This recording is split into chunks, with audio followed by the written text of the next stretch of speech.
It's good to be with you. Yes.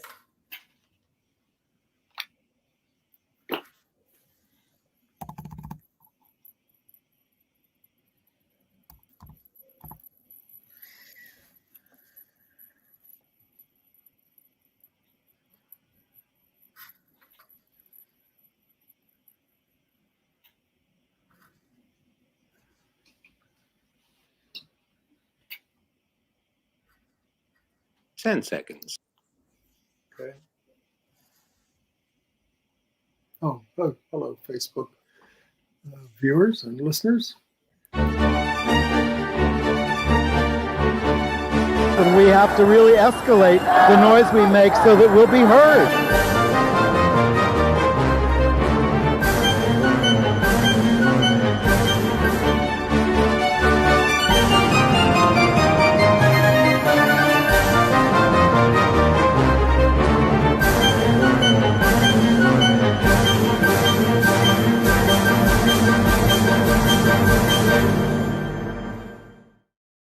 Welcome to Gay USA. I'm Andy Humm.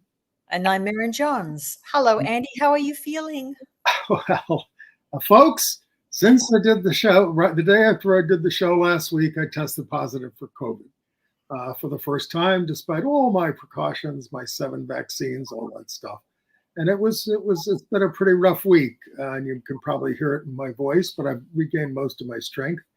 And so I'm just glad to be alive and I'll be able to do the show with you, Merryn. Oh, I'll do my best, but that was a pretty terrible birthday present for you from the universe. It's a good thing I didn't have a big celebration planned. But anyway, let's get to the news. We have a lot of bad news, but we're going to start. Merryn's going to tell us about Dr. Jill Biden and her speech to PFLAG. Yep. And you would have just heard the breaking news. Republicans elect Mike Johnson, deep red, far right, anti-LGBTQ Christian nationalist as House Speaker of the House. Just awful. California's new out lesbian U.S. Senator will not run for the seat in 2024. I'm sad about that. But good news, federal judge in Montana has continued to block the state's anti-drag law. And the author of Florida's Don't Say Gay law is going to prison. Karma. If only he were going to prison for that. Exactly. That would be justice. Two different things. State college LGBTQ resource centers are being shut down under new anti-LGBTQ laws. They're erasing us. But not out swimming great Diana Nyad, who has transitioned to support for trans women athletes. Orlando has purchased the site of the tragic 2016 Pulse massacre, and we'll talk about what they might do with it. We have the deaths of 5 trans and non-binary people to report as that violence continues. And we have lost 2 pioneering lesbian activists and intellectuals, Amber Hollibaugh and Eva Kollisch. Both died. What stories they had. The Pope met with an advocacy group for LGBTQ Catholics and its founder, who was once silenced by his predecessor. And as dysfunctional as House Republicans have been, their appropriations bill / federal funding for HIV/AIDS programs. And Christian Cooper's memoir was nominated for a prestigious award for nonfiction. But Merryn, start us out with some good news. What happened at PFLAG? Well, over the weekend on Sunday, the PFLAG National Convention, Learning with Love, it wrapped up after 4 days of incredible plenary sessions, panels, speeches. It was at the Doubletree Hotel by Hilton in DC. But I think everyone would agree the highlight was the event being opened on Friday with remarks by First Lady Jill Biden. She said some terrific things. I'll just quote some of the highlights of what she said. At its core, PFLAG is about family, and family is love. The First Lady told an audience of 430 international and domestic allies and members of PFLAG, people who'd come from all around the world, really remote places, to come to DC to hear this fabulous discussion. China, Costa Rica, Vietnam, Panama. And Dr. Biden continued, I am here today to applaud our 50 years of service and advocacy and to ask you to keep going, continue to summon Jean Manford's courage, because the world needs those small acts of love now more than ever. And of course, Manford is PFLAG's co-founder, a school teacher, and an activist who passed in 2013.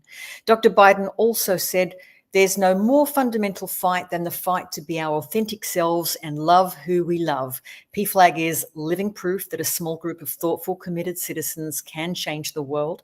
And look at that small group now. So yeah, congratulations, PFLAG, and all who attended, including Admiral Rachel Levine.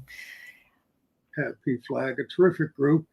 And so that's the good news. The bad news, folks, is that the House Republicans have just elected unanimously, but for them, a far-right Christian nationalist, Mike Johnson from Louisiana, a relatively new congressman, as the Speaker of the House of Representatives. Now, this guy, if you see him on TV, he's very smooth.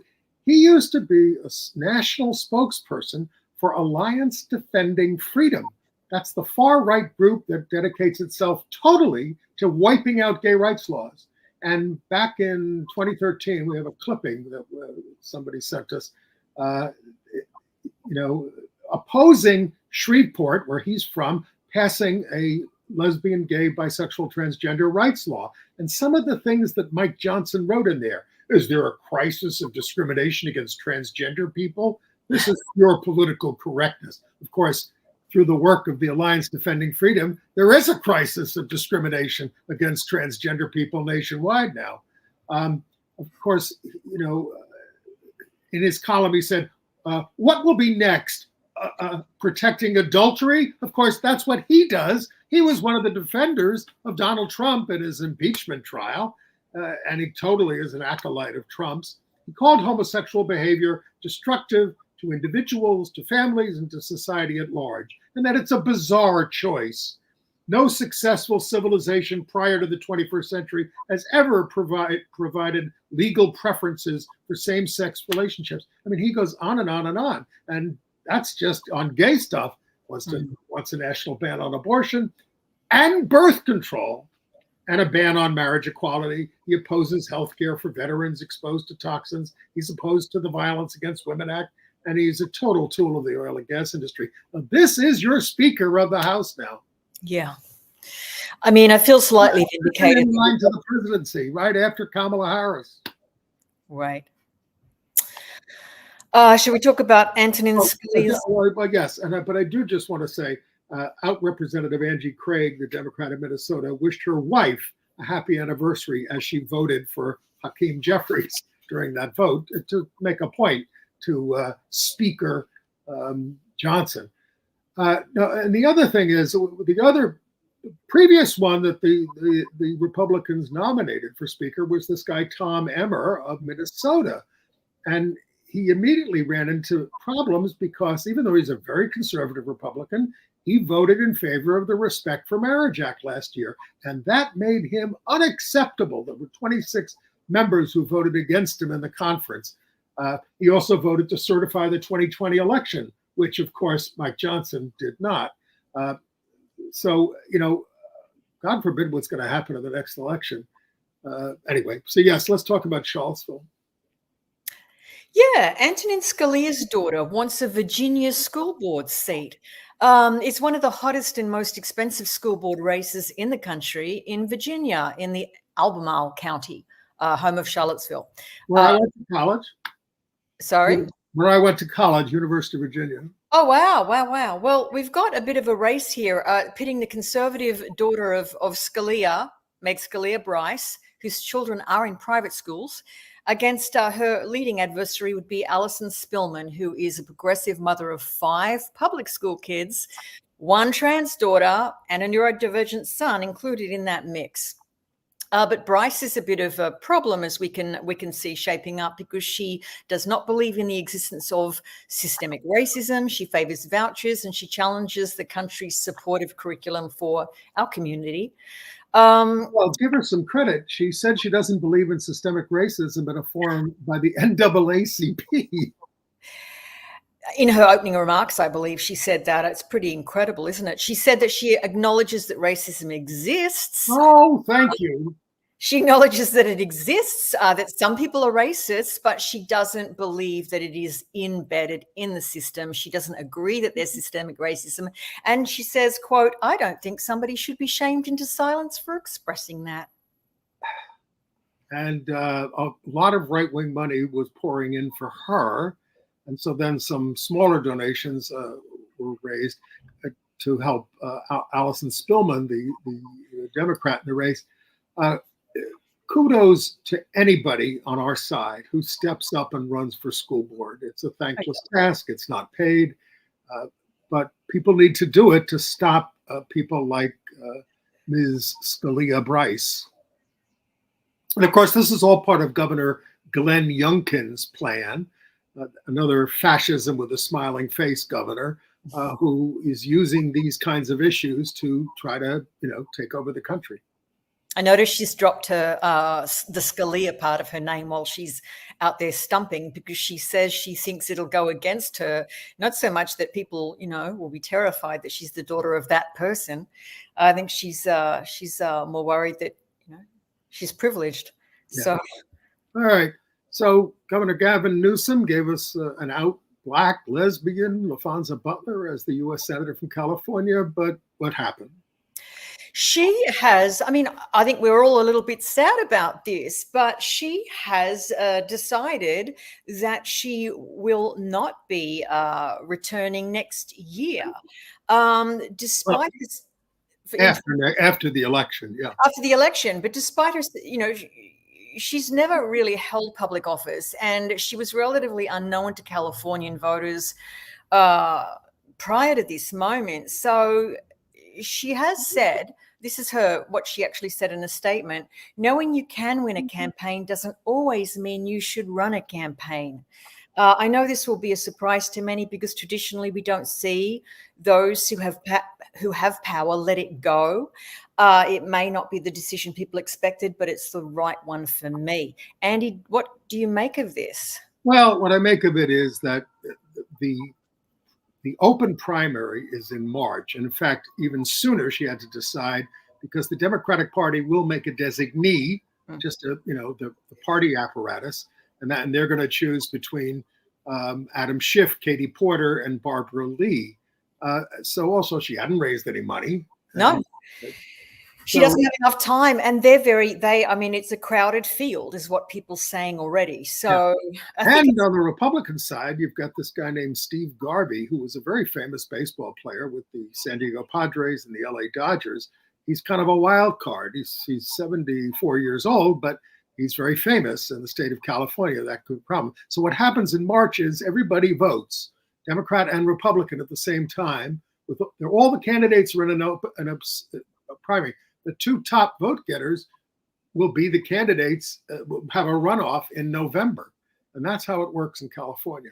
So she basically preemptively thinks she doesn't have a chance, and then therefore she's not going to. In a way, I understand her point of view, because she won't have had enough time to prove what she can do.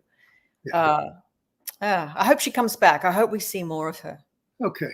Well, let's go to Montana. Yes. Federal judge in Montana is hanging on. On October the 13th, Judge Brian Morris ruled to continue blocking the enforcement of House Bill 359, which is that law that would make Montana the first state to explicitly ban drag kings and queens from reading to children in schools and libraries that receive public funding. How much longer can this go on, Andy? How can he hold the fort? Well, Florida has asked the Supreme Court to block the rulings that limit their anti-drag law. But Brian Morris, who was an Obama appointee, but he once clerked for the far-right Republican Chief Justice, William Rehnquist. And he was quite eloquent in his decision. He said this not only targets protected speech and expression, he said the text and legislative history evince anti-LGBTQ animus. There's no evidence before the court that indicates that minors face any harm from drag-related events. The law created a risk of disproportionate enforcement against trans, two-spirit, and gender nonconforming people. Whew! I mean, that you don't usually hear this kind of language in a federal court decision, but it's certainly right on. And then in New Jersey. Yeah, this was a little bit of a strange phenomenon. I didn't know it worked like this town by town, but there were 5 New Jersey towns who were discriminatory against LGBTQ couples applying for licenses. I think the issue was they never changed their websites. They never changed the language, and therefore it was very off-putting. So when you went to these websites, the boilerplate language was heteronormative. So, you know, it was considered to be public-facing discrimination through their communications department. So the State Division of Civil Rights has notified those. They notified the towns last year that these websites actually violated the New Jersey law against discrimination. This is coming from Attorney General Matthew Platkin. And that the language on the websites had to be changed. Otherwise, the marriage license seemed to be exclusive to persons of the opposite sex. So they've done, all 4 did it. There was a holdout. I think it was the town of Hanover, initially unwilling to correct themselves. But they're all going to step into line. So there you go. Yeah, they threatened them with fines and lawsuits and things. So they pulled in, yes. So they settled. In Arkansas, the ultra-right governor there, Sarah Huckabee Sanders, what a peach, is embroiled in a scandal over the expenditure of almost $20,000 for a podium bought from one of her closest advisors. This even outraged some Republicans in the state. So to distract from all that, she held a bill signing for an executive order, or not a bill, an executive order, banning gender-neutral terms from state documents such as birth giver and laboring person, calling it an attempt to erase girls and women. Of course, this is a non-issue in Arkansas, but she did need the distraction. Arkansas just kicked 400,000 people off of Medicaid. How about that? Yeah. I mean, it's really something. If you watch it announce the executive order on YouTube, it's she's enough of this craziness, which is what she's calling political correctness. On the left, women have taken a backseat to political correctness. They're using nonsense words to erase women and girls, and more importantly, to erase our voices and our experiences. This was my favorite part. Quote, what started as a fad among a few grad students has seeped down into corporations, the healthcare industry, and increasingly state government. It's demeaning to women and needs to stop. She says it's not a cultural revolution. She said this is just a ploy by the left to make the word woman a dirty word. Well, I mean, she presides over the state with the 5th highest poverty rate in the country, and it ranks 50th in quality of health. There you go. And, I'm an Arkansas traveler, by the way, made so by Governor Clinton back in 1990 when I spoke at a gay youth conference down there, which means I'm supposed to represent the state and its qualities. And my sister lives there. Some of my nieces and nephews live down there. There are some wonderful people, especially in Little Rock. So, I wouldn't forsake the state, but actually one of my nieces did. She left the state and the country because of people like Sarah Huckabee Sanders. I mean, but her language is so opaque, but telling. I mean, when she refers to the healthcare industry as an industry, not as a system, I mean, that pretty much tells you what her politics are. And when she says that wokeness comes from, basically a grad school plot, she's telling you that she's anti-education. I mean, it's pretty obvious. Yeah. All right. In better news, in Orlando, 200,000 people showed up for Orlando Pride. Yes. Giving the finger to Ron DeSantis, I think. And the Grand Marshal was 11-year-old transgender girl, Dempsey Jara, I think is how she pronounces her name. But she was leading. Here she is with her parents. Yes, and look at her terrific outfit. She led the parade wearing heart-shaped pink sunglasses with a puppy on her lap. She basically said in a statement to local media, being transgender is not about a choice. It's about being true to myself. It's about embracing who I am, even when the world tries to tell me otherwise. It's about standing tall in my identity, even when it's really hard. So that's very heartening, Andy, to see 200,000 come out. Yes. Yep. That's what coming out is what it's all about, so that they can't erase us, no matter what kind of laws they pass. Yeah. There's more on the scandals at Liberty University. We covered this a lot in the past. It may be fined $37.5 million by the U.S. Department of Education for violating a law that requires federally funded colleges to report campus crime. And all Liberty did was cover up campus crime. Gas leaks, bomb threats, sexual harassment, sexual violence. I mean, they've just swept it under the rug. Yes. And and repeated acts of sexual violence, including by senior administrators and a college athlete. Now, of course, they fired President Jerry Falwell Jr. He's suing the school. The school is suing him. And now he's charging that other high-ranking Liberty officials and board members committed sexual and financial misconduct, and they weren't fired. So it's a complete mess down there, but I hope they are taken to task. Liberty, goodness me.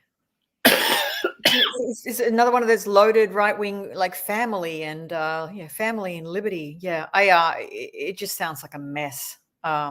Anyway, what about this ex-Florida GOP lawmaker who sponsored the so-called our favorite bill, the Don't Say Gay bill? He's been sentenced to prison. Okay, just 4 months, but it's still something, isn't it? A federal judge on Thursday has sentenced him to do time for basically taking relief funds for COVID-affected businesses to the tune of about $150,000. And these businesses, I believe, were actually either not operational or they were just, paper sort of shelf companies. Anyway, he is the guy, Joe Harding, Republican of Williston, who was instrumental in getting the bill that we call Don't Say Gay. He was the author of it. The author of it, I'd hate to use that word, but he was the brain, behind that bill. He was only elected in 2020, and he did an awful lot of damage to in such a short time. I mean, it's incredible. But now here's the charges. He pled guilty in March to 1 count each of wire fraud, money laundering, and making false statements as part of a scheme to fraudulently obtain the $150,000 of federal COVID-19 relief loans. Oh, and speaking of criminals, I see on the news that Trump just got fined another $10,000 for violating his gag order again. Oh, golly. Golly. This guy Harding, though, was quite a piece of work. But they go easy on these guys. He doesn't even have to report to prison till after the holidays. And, and he gets 2 years of supervised release after that. Yeah. The war on LGBTQ people in what I call the new Confederacy is taking its toll on support for LGBTQ people at state universities and colleges. University of Houston, which is a state school, disbanded its LGBTQ Resource Center, closed it down after the wicked Governor Abbott signed a law banning offices dedicated to diversity, equity, and inclusion at public colleges and universities. It's happening in Florida, too. A protest is planned at the University of Houston, over the closure. A nearby Rice University, which is a private school, their LGBTQ center offered honorary membership to LGBTQ students across Texas. And so that's how they're fighting back. All right, Merryn. Yes. Sad news from San Diego. Oh yeah, one of the best lesbian bars. As many of you would know, there's hardly any lesbian bars left in the country. I think we're down to about 21, which I think is a record low. But anyway, police in San Diego, California, have now arrested 38-year-old Ryan Habrell for starting a fire, allegedly, on the patio of Gossip Grill, which is one of the nation's beloved lesbian bars. It has a terrific atmosphere. And the fire occurred at past midnight. In about 20 minutes, the fire brigade had come and thankfully put it out. No one was injured. Not a hell of a lot of damage was done. I think an awning and a flag. $10,000 worth of damage. But enough. And also, I mean, look, the message is loud and clear. So video cameras, thankfully, captured Habrel setting the fire. And the day after this arson occurred, the bar's owner, Mo Girton, spotted him wandering around the area. He's known to locals as somebody who seems to have mental illness problems. And she contacted police, and that led to his immediate arrest. So, $10,000 damage done. I don't know what's going to happen to him. I don't know what kind of sentences are going to be laid. But you have to ask yourself, where do mentally ill people get the message that LGBTQ establishments should be set fire to? Yeah. We're lucky that there were 2 workers inside who not only survived, the fire didn't get inside, but got the fire department there. And the bar remains open. Yeah. So if you're in the neighborhood, go and support them. Absolutely. In Nebraska, we told you how Northwest High School shut down the school newspaper because it covered LGBTQ issues last spring. A trans student, Marcus Pennell, filed a federal lawsuit with the help of the ACLU for, challenging all this. But Judge John Gerard, who is an Obama appointee, dismissed the case, saying Pennell didn't have the schools. He wasn't harmed. He graduated,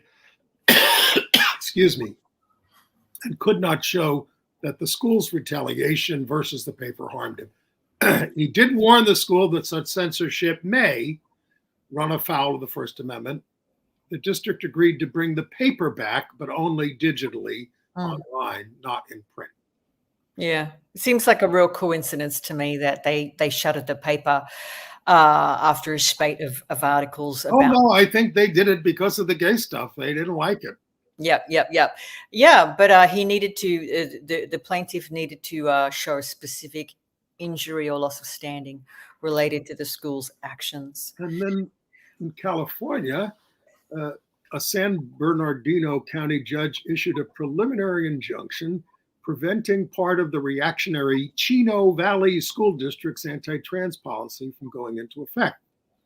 It would have required teachers to report trans and non-binary students to their parents without the students' consent.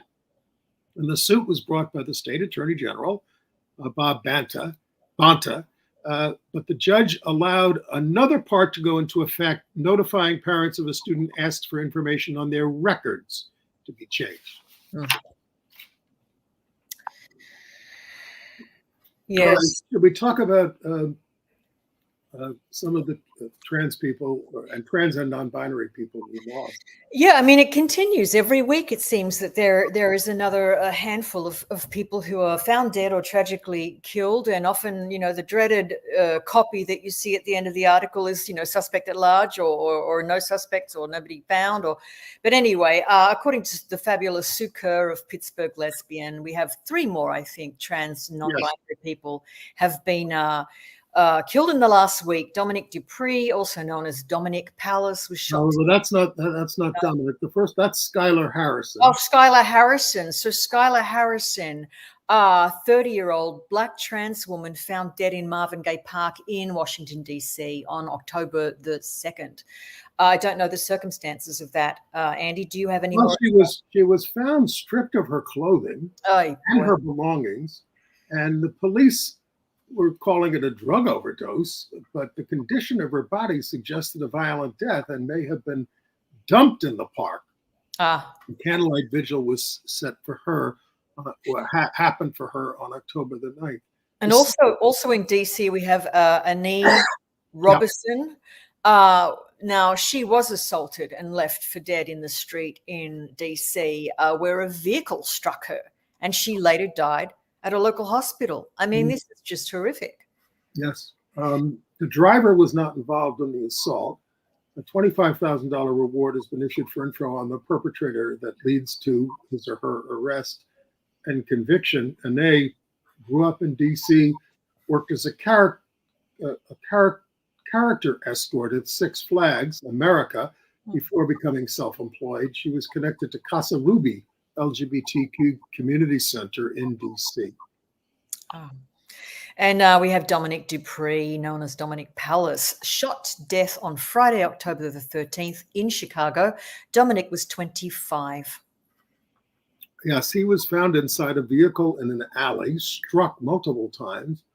He was born in Indianapolis and relocated to Gary, Indiana. He established a business there, Private Protection Division, LLC, as well as Hondo the Fourth lawn care and snow removal. So he's a, it's not like he was working the streets or anything, but he was, we don't know the motivation and we don't have any news about arrests. I mean, I think the worry for our community is once the person is found to be transgender, I think our fear is always that the investigation will suffer somehow. It will be compromised, just as it was back in the gay days.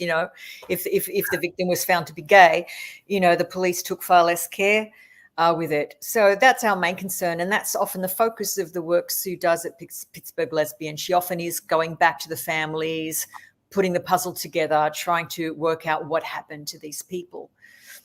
And just as it's always been for people of color, and you'll notice that all three of these victims were people of color. In Ohio, the neo-Nazi who in March firebombed an LGBTQ church for hosting a drag event pled guilty to arson and obstruction of persons in the free exercise of religious beliefs. This guy's name was Eamon Penny, 20 years old, faces 10 to 15 years. Perry said he would have felt better if the church had burned to the ground. Oh, wow. And his name is, I presume you pronounce it Amen, but it's not spelt like amen. It's AIMENN. So that's a little other layer of irony right there. Yeah. And speaking of Florida, the owner of the Pulse nightclub, site of the 2016 massacre of 49 people at the LGBT club, has finally agreed to sell to the city of Orlando. And I believe we have a video. There's the Pulse. Yeah. I visited that site. It's quite moving. But she was holding on to it. It was holding up Memorial. So we have a video report on that. Tonight, we are getting new reaction to the city of Orlando's decision to buy the Pulse nightclub site. News 6's Brian Didlake spoke with Orlando Mayor Buddy Dyer and is following the latest developments. Mayor Buddy Dyer says somewhere on this property is where we could see a memorial for Pulse survivors. The city says right now it's still too early to tell their vision for this site. After 7 years of waiting for a permanent way to honor the 49 people who died in the Pulse nightclub tragedy, the city of Orlando is stepping in to take control of the property. We've had a lot of family members and others who have made it very clear that the most appropriate place to honor the victims is on that site. The city has brokered a deal to purchase this Pulse nightclub from its owners, Barbara and Rosaria Poma, for $2 million. Mayor, who initiated the sale of Pulse? Was it the Pomas, or was it, who started that sale process? We started thinking about it. I don't remember when the mediation between One Pulse and the Pomas was. It's been months ago. So internally, we've been discussing it at least that long. This all comes after a long history of back and forth building a memorial site honoring both survivors and victims.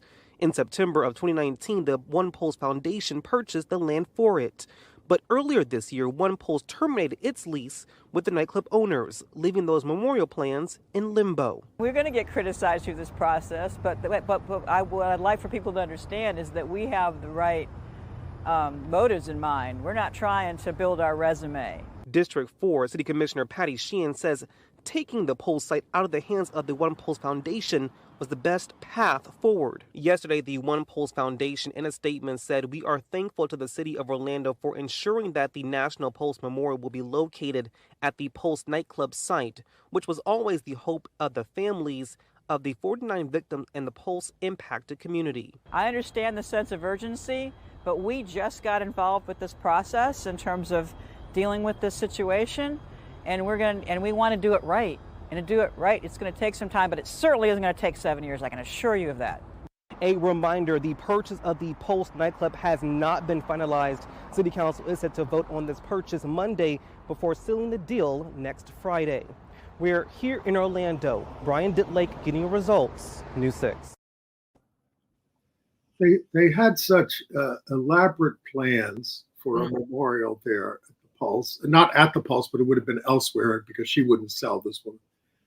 But, you know, this is a crime scene. Oh, yeah.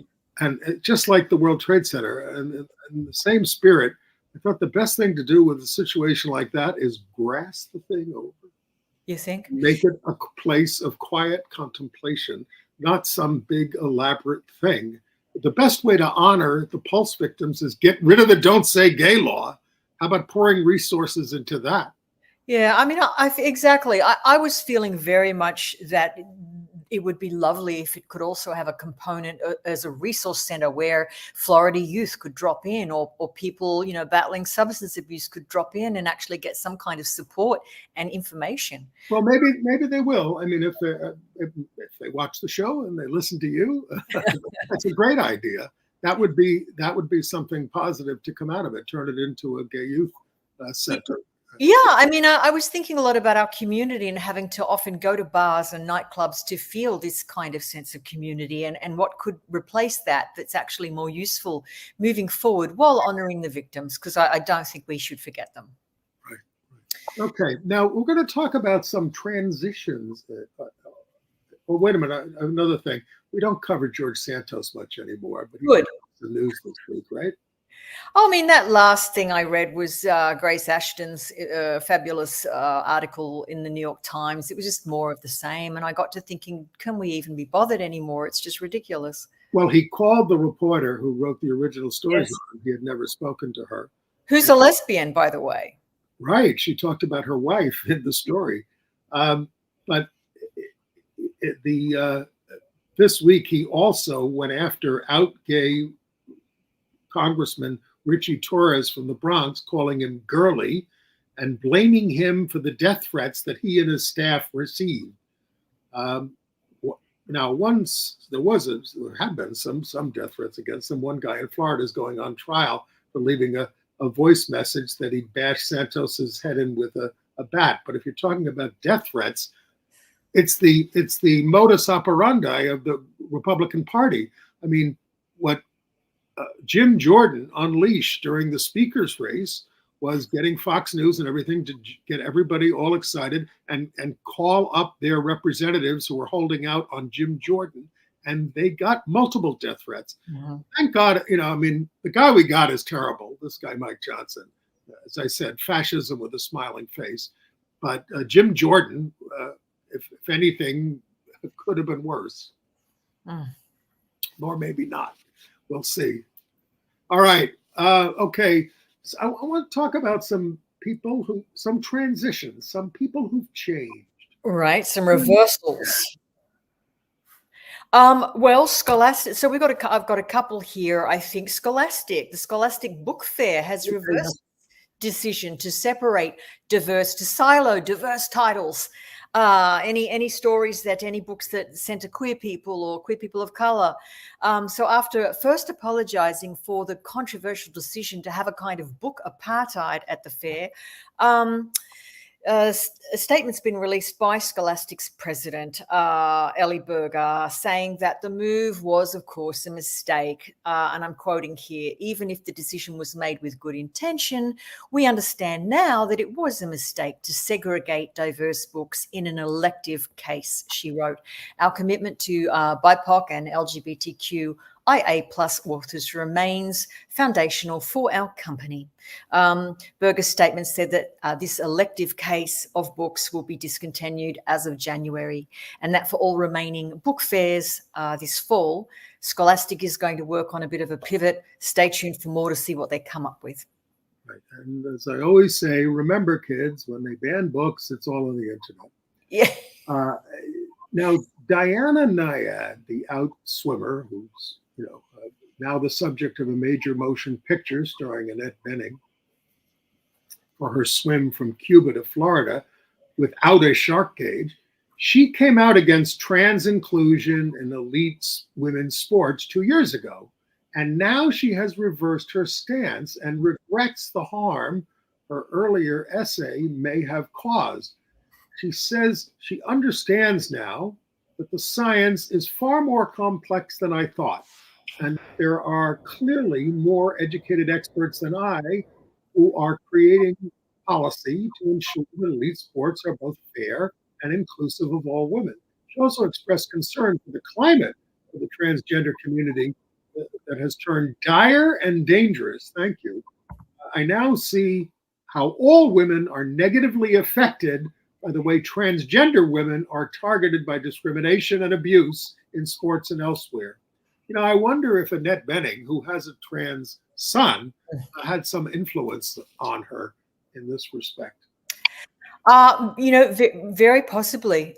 The film is now, of course, screening in select theaters and will be available to stream on Netflix starting November the 3rd. And I would be very surprised if Bening and Nyad didn't spend some time together for research and crafting the role. Andy, I think that's a really good theory.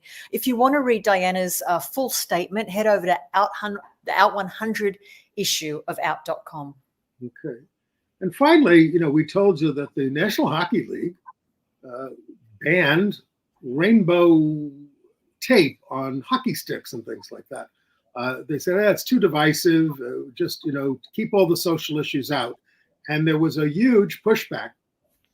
And a player named Travis Dermott of the Arizona Coyotes defied the ban, put the tape on his stick and said, do what you will to me.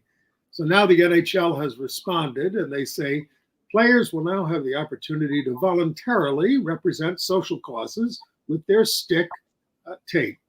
Pride tapes started about 7 years ago, and Dermott said he got into it because it reflected what he learned about the toxic effects of anti-LGBTQ hate on people that he loves. Oh, it's so interesting. I mean, when you think about athletes, they pick brands and logos for everything, for their rackets, their uniforms, whatever. And most of it to make money. Most of it to make money, but I don't want to be, indoctrinated about certain brands and certain companies that have certain agendas when I'm watching an athlete play. So why not have a rainbow ribbon? All right. Merryn, I want you to take the lead. We lost a friend and a colleague and a movement comrade this week, a veteran lesbian activist, Amber Hollibaugh, who has died at 77. Yes. Amber was so many things. I mean, what a life. She's a very interesting character of multiple identities. She did identify, I believe, as a lesbian writer, but she also claimed quote unquote gypsy or Romani heritage on her father's side. I don't know how that's been proved, but she also was very passionately working class activist and interested in trade and labor unions. She was a filmmaker. She was, of course, an activist with SAGE. She also wrote books that were very highly regarded. And if you want to have a look at her whole lesbian history, hop onto curvemag.com and go open the archive, put her name in as a search term, and you will see countless articles about her and all of the work she's done and the many different things. But one of her key books was the memoir, My Dangerous Desires, A Queer Girl Dreaming Her Way Home. And it was at the time considered a pivotal piece of literature on femme identity, much like the work of Joan Nessel, who also looked at the identity of the femme and how it existed in the wider world and in our community. Now there she is with Esther Newton. Oh yeah, look at that. They were longtime partners, and she's prominently featured in the film Esther Newton Made Me Gay. Esther was a lesbian anthropologist who pioneered queer studies, so they were quite a pair. But before we go further, maybe we should show the videotape. Yeah, let's do it. Of Amber. In a liberation framework, you have a very different way you draw the lines around how you understand what you're doing, which is to change the world. If we shift and build a movement of the places that are are considered the most vulnerable, but which we know are the most commonplace, of poor and working class queer communities, if more and more of those people are involved in the kind of activism that we do, the social justice agenda that we have, we'll shift that agenda fundamentally. The priorities will then come from those communities. They won't be a tag on, they won't be a comma at the end of anybody's sentence, they'll be the centerpiece of how it is we organize the work. So liberation, I think, which is what started the LGBT movement's understanding of what its work was, has to reemerge as the way we now say, this is how we see change. We're pragmatic. We know that pragmatic, small things matter, but the big things we're never giving up, because those big things are really where we're headed, and that we don't compromise.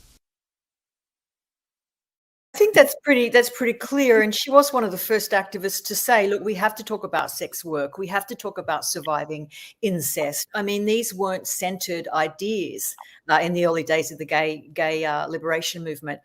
So yeah, it's a big loss. And you see, we've got another lesbian that we lost. Although, I mean, I think we should also say, yep, Amber served a lot of LGBTQ organizations. Oh, yeah.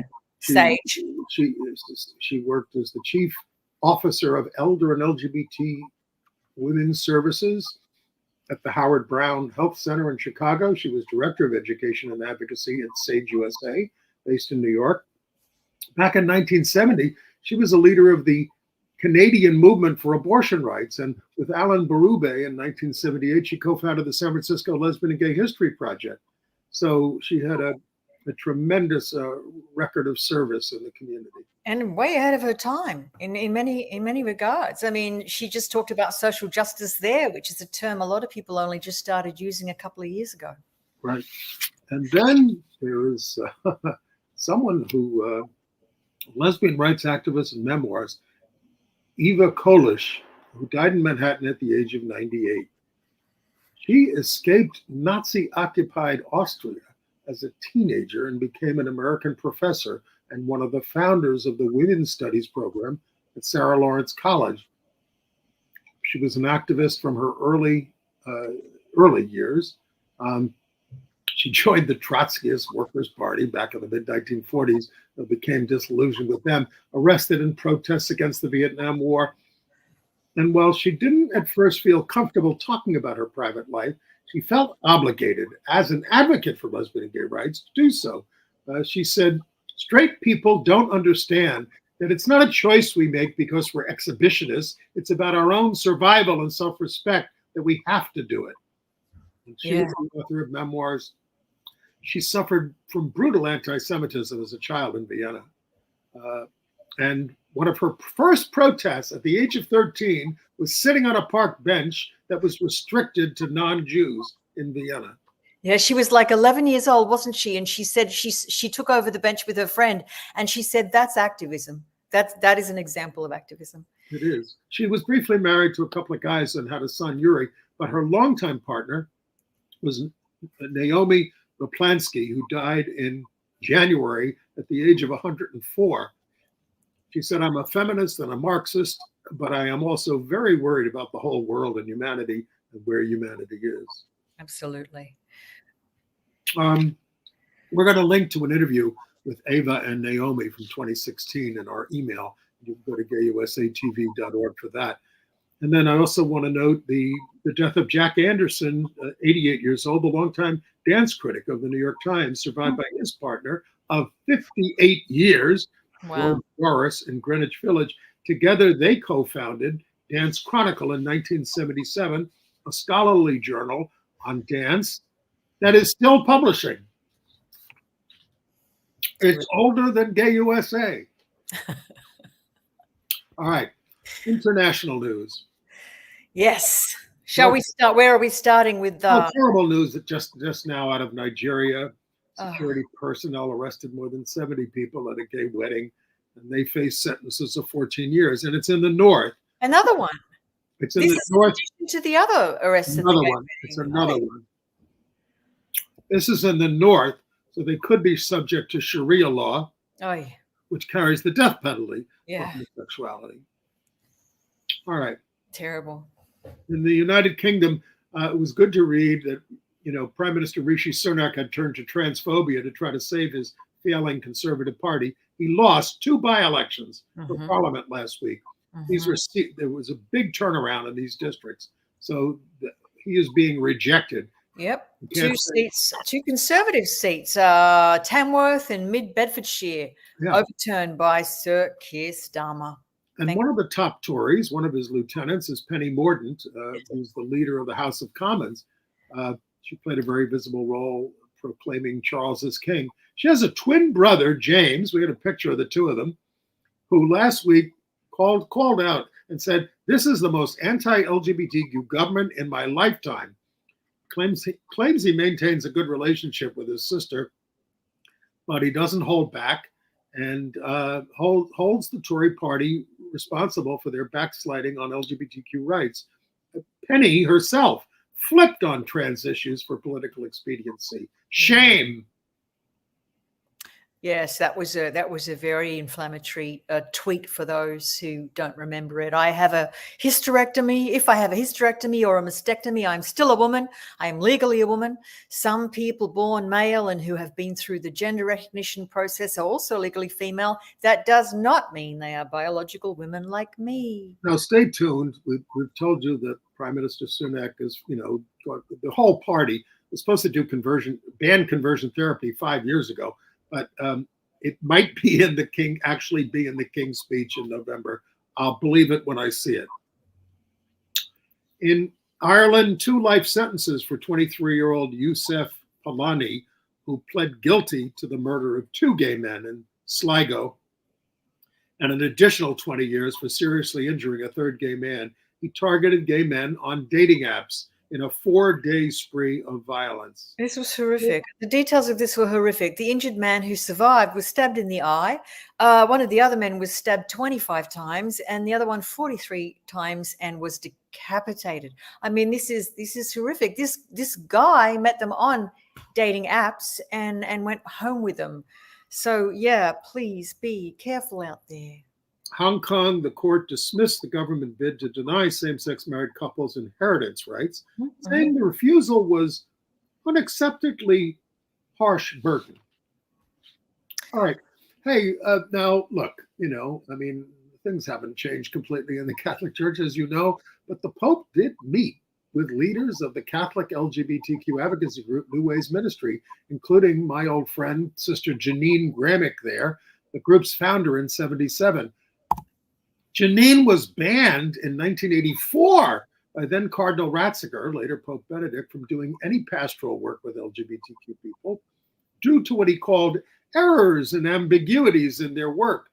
So he'd already exchanged letters with them, and they seemed to have a warm relationship.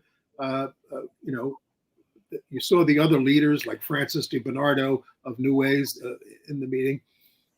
So they feel greatly encouraged by this. Gramick thanked the Pope for his openness to blessing same-sex unions, although openness, he hasn't done it yet. She said she's long admired him for his love of the poor and those shunned by society.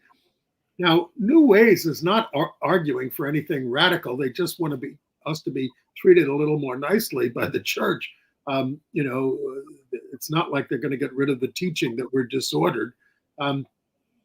Anyway, but I've known Janine since the early 1980s. She gave testimony for the Gay Rights Bill in 1986 when it passed, condemning Catholic bishops for their obsession with homogenital activity, coming from this very sweet nun. It was great. And speaking of that, there seems to be a bit of homogenital activity in Poland. The Pope has accepted the resignation of a Polish bishop whose turf has been rocked by reports of a gay orgy involving a male sex worker in a priest's apartment. as well as previous incidents involving his clergy. This was a doozy, Andy. I couldn't believe it. The Vatican didn't give a reason why. I think it's Gregor's Kazak was resigning as head of the Diocese of Sosnowiec in southwest Poland at 59. He's still got a few years before he's meant to retire at 75.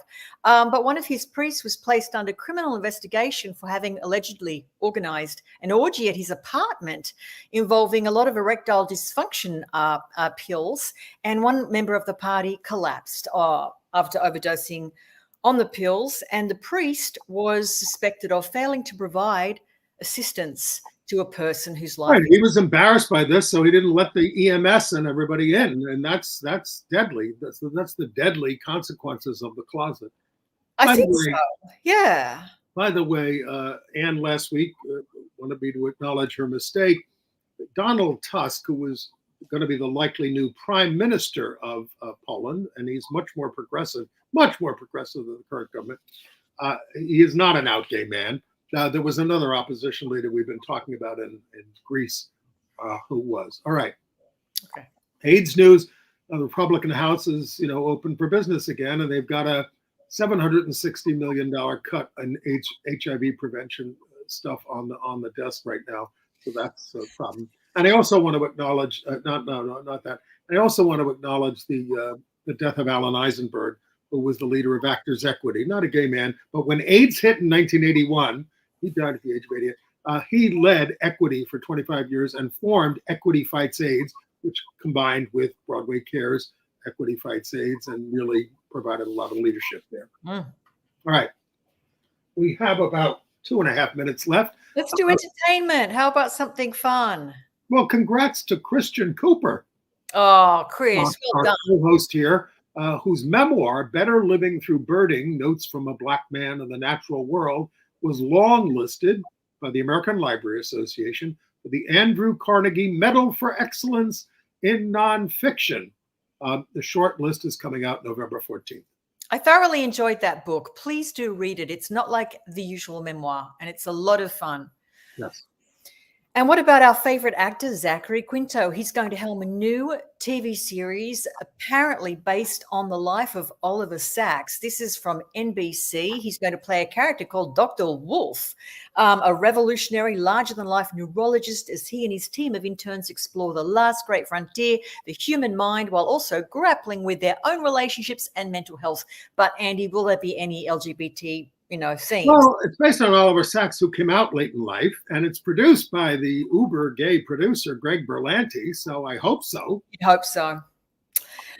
And this has been really generating a lot of buzz, this epic gay love story titled Fellow Travelers that is coming to us from Showtime, starring Matt Bomer and Jonathan Bailey, both of whom are out gay actors. I'm really excited about this, Andy, especially since it's set against the backdrop of one of the more conservative and punishing periods of American history.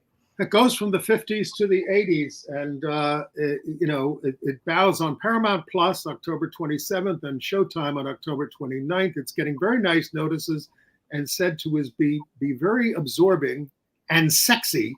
And finally, the new documentary about the gay poet and activist Allen Ginsberg, The Life and Times of Allen Ginsberg, is now available streaming platforms like Amazon Prime and others, and on DVD.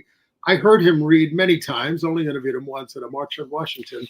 Quite the icon, and so good to be with you. Merryn, we got through it. We got through it. Will you take care of yourself, I will. Straight to bed. And you all take care of yourselves too. Thanks for being with us.